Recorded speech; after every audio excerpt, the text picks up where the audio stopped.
Hello दोस्तों, मैं मुकेश सक्सेना दिल से जुबान तक चैनल में आपका बहुत बहुत स्वागत है। आज का विषय मैंने चुना है कि 2024 में बीजेपी की हार का मुख्य कारण।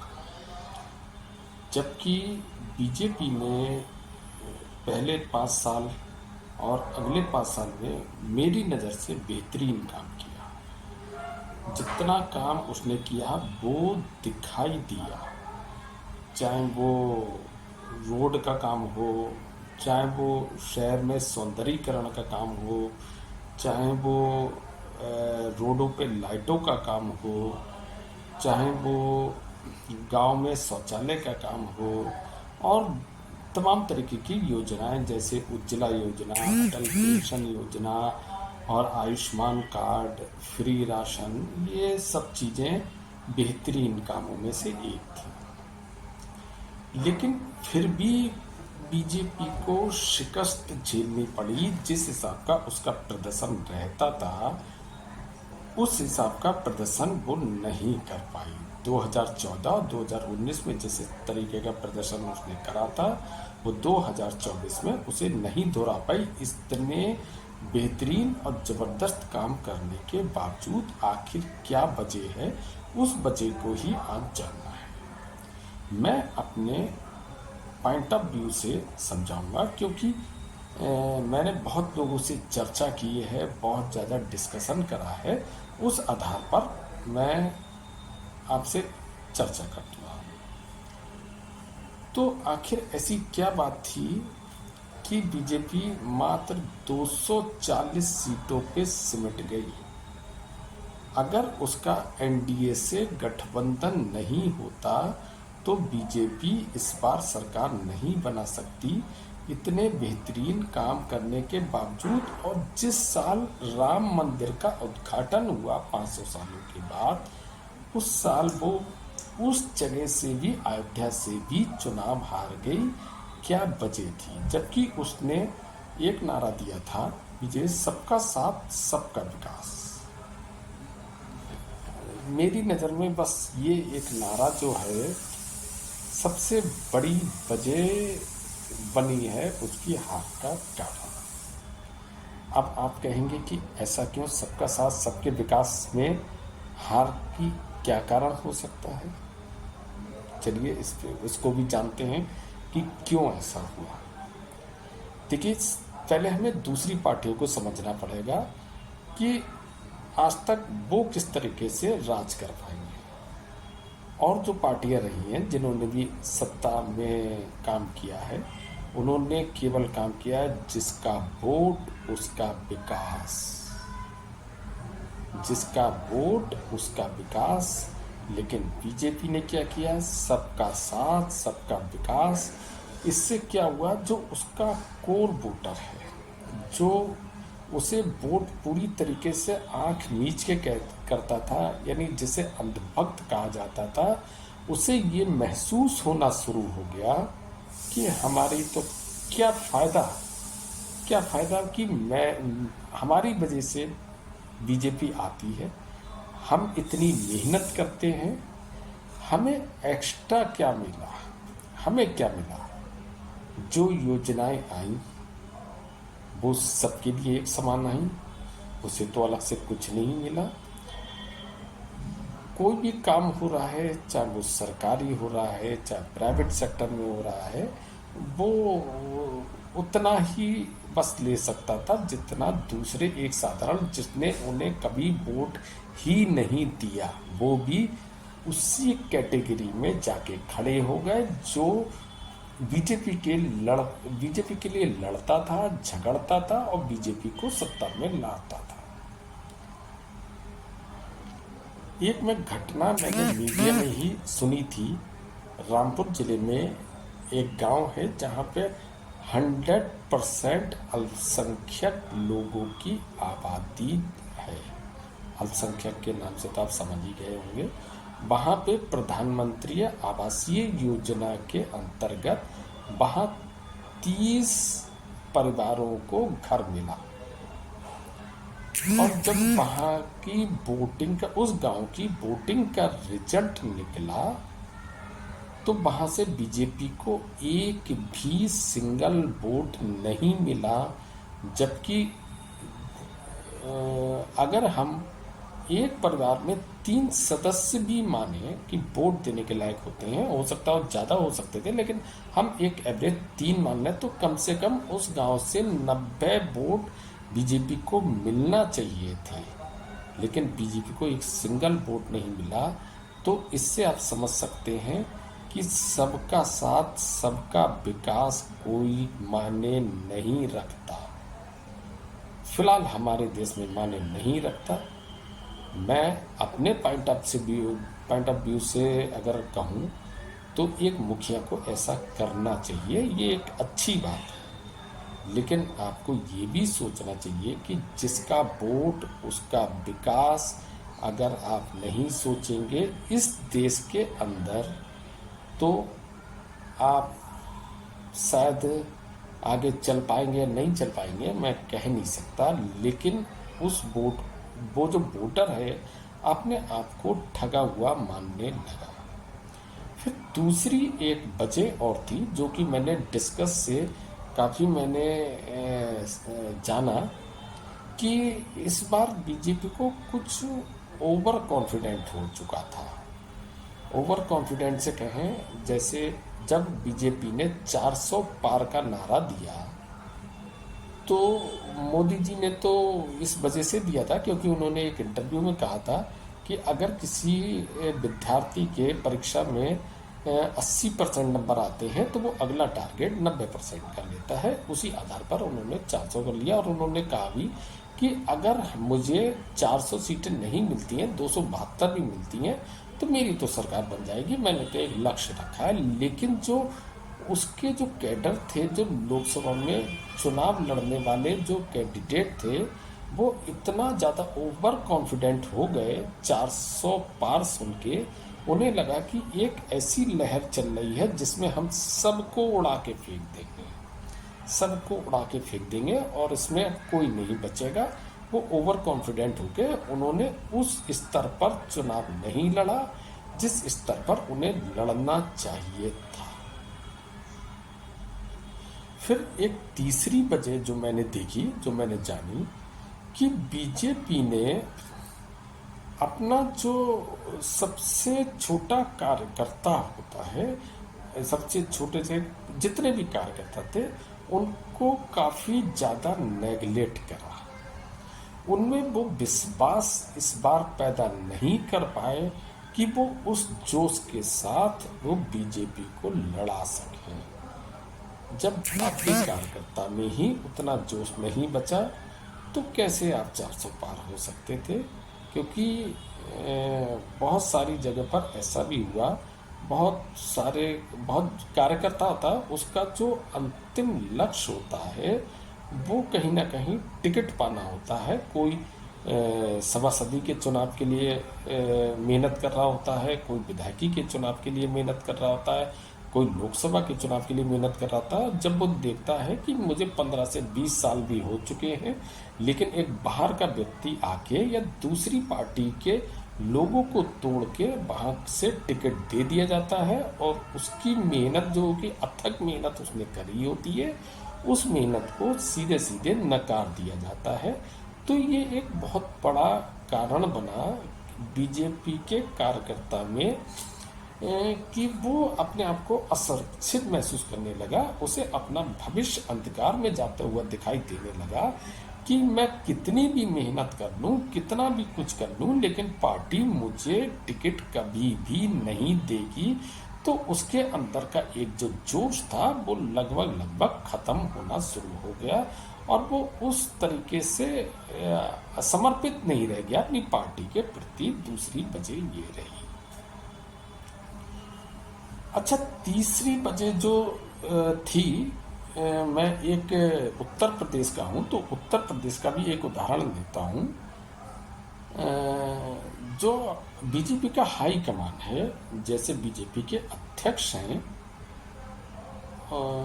और दूसरा हाई कमान है, उसने अपनी बहुत ज़्यादा चलाना शुरू कर दी।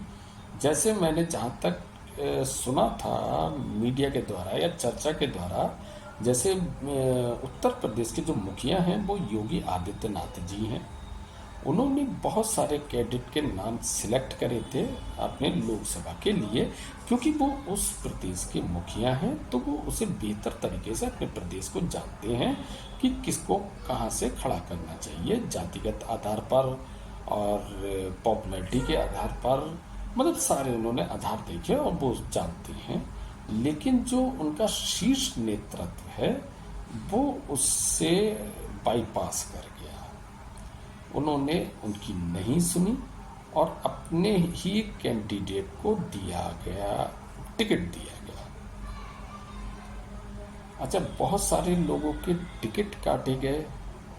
आप जब जानते हैं किसी एक जो सिटिंग एमपी होता है, जब उसका एक टिकट काटा जाता है तो उसके बहुत ज़्यादा फॉलोअर्स होते हैं जो नाराज हो जाते हैं उसके टिकट काटने से, या कोई बड़ी वजह हो तो बात अलग है, उस पर किसी तरीके का इल्ज़ाम लगा हो या उसने बिल्कुल भी काम ना करा हो, या बहुत ज़्यादा अब वो पॉपुलर नहीं रह गया तो वजह मानी जा सकती है।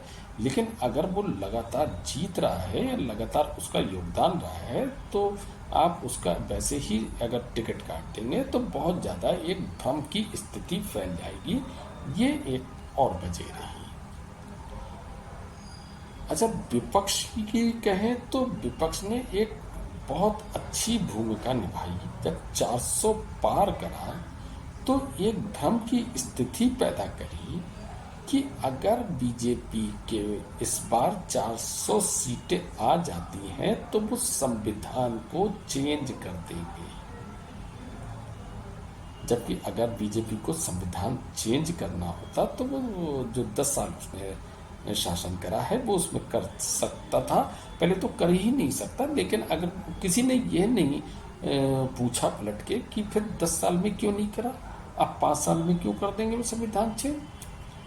लेकिन उससे वो डिफेंड ही नहीं कर पाए, ओवर कॉन्फिडेंट थे, या बीजेपी मतलब विपक्ष को बहुत हल्के में ले रहे थे, जबकि वो एक बहुत गहरा मुद्दा था जो उनका ओबीसी वर्ग था या अनुसूचित जाति, अनुसूचित जनजाति और जितनी भी तमाम जो जातियां थीं, वो इस बात से भयभीत हो गए कि अगर संविधान चेंज होता है तो जो आरक्षण है उससे भी हटा दिया जाएगा।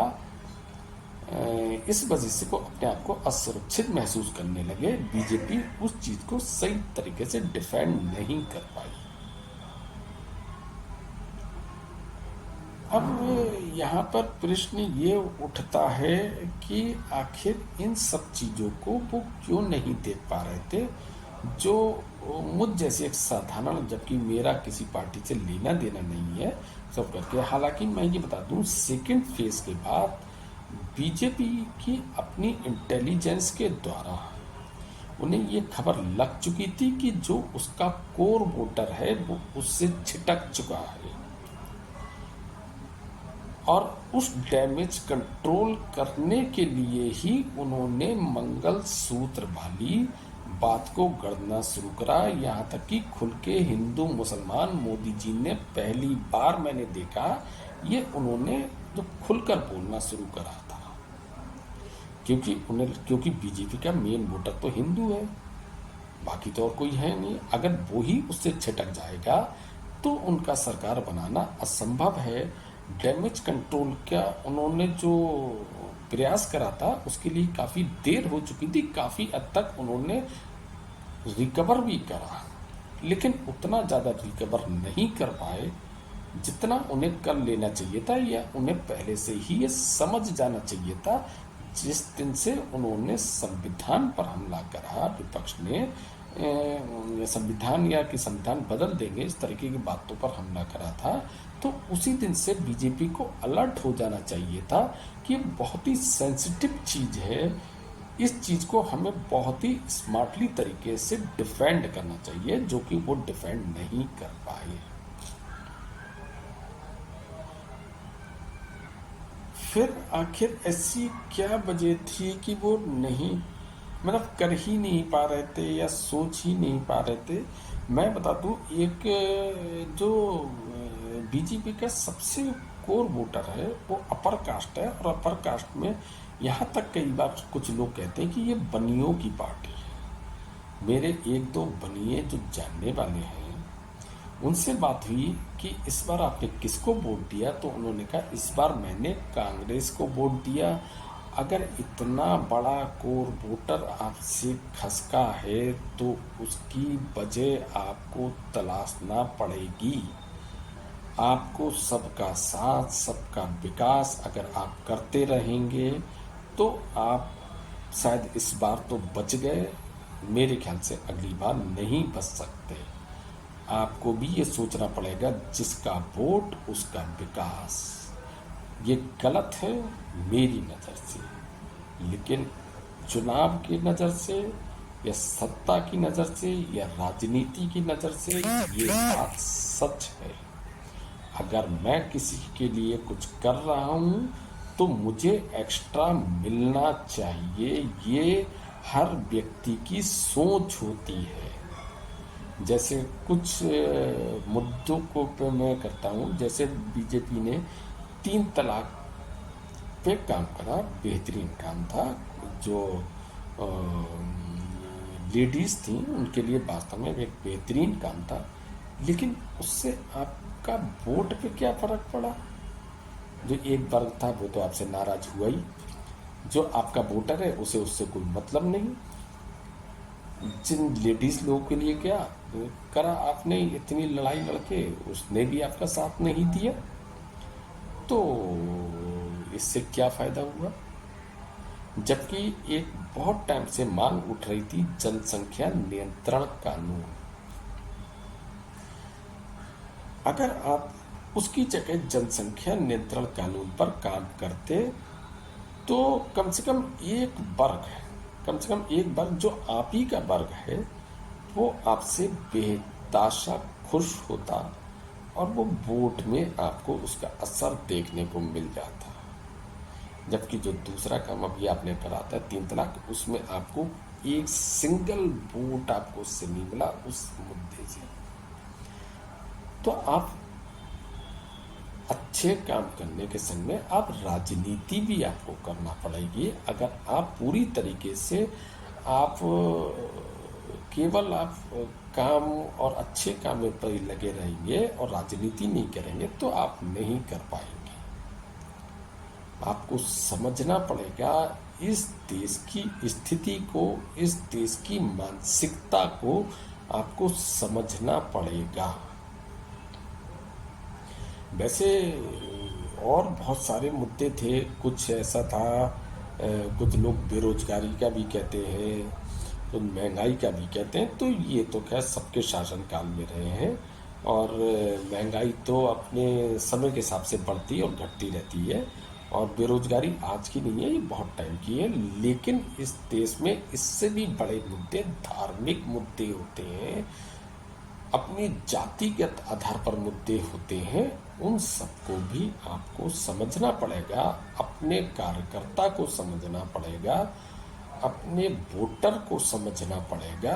अगर इन सबको अगर आप समझ जाएंगे तो शायद आप आगे राजनीति में बने रहेंगे, वरना शायद जो परिणाम होगा वो इसके विपरीत भी हो सकता है।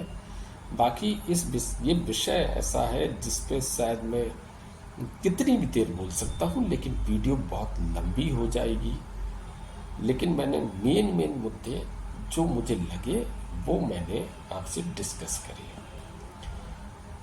तो मैं, अगर आपको मेरा वीडियो पसंद आया हो, आप इसी तरीके के मुद्दों पे, आप इस तरीके से मुद्दों को आप पसंद करते हैं, तो आप प्लीज़ मेरा चैनल सब्सक्राइब कर दें और बेल आइकन का बटन दबाकर उसे ऑल पे दबा दें। हम फिर मिलेंगे दूसरी वीडियो के साथ। तब तक के लिए बाय बाय, नमस्ते, थैंक यू वेरी मच।